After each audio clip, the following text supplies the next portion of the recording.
Сярод ісцін істина пра Божыя святы сапраўды важная для нас. Без святаў ці можа існаваць Сіён? Давайте высветлім, чаму Бог у другі раз прыйшоў на зямлю і аднавіў Сіён. Давайте паглядзім Псалтар, раздзел 131, верш 13. Бо выбраў дзе? Гасподь Сіён пажадаў яго, чаго? Жытлом сабе. Проста кажучы, жыллё для сябе – гэта дом Божы. Напісана, што Бог пажадаў гэтага для свайго дому. Паглядзім верш 14. Гэта спакой мой. Як доўга? Сіён не часовае месца адпачынку. Бог сказаў, гэта спакой мой навеч. Таму куды нам ісці, каб сустрэць Бога? Мы не павінны блукаць па-за Сіёна. Не забываймася, што Бог у Сіёне.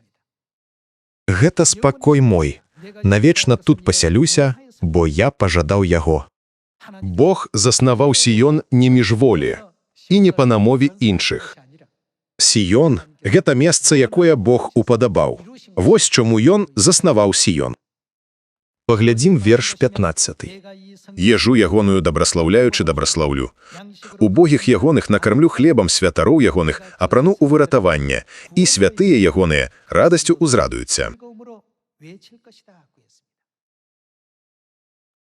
Якое месца Бог абраў сваёй вечнай аселей? Сіён – месца спачыну Бога на векі вечныя.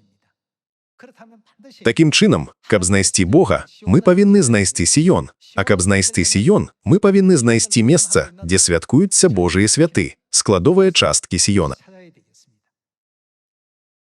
Цяпер, у наш час, калі нехта кажа, вось Бог, у месцы, дзе няма святаў, ягоных пастаноў ці законаў, мы павінны ўмець правільна распазнаць іх духоўную ідэнтычнасць. Яны лжахрысты і лжамесіі, пра якіх нас папярэджвае Біблія.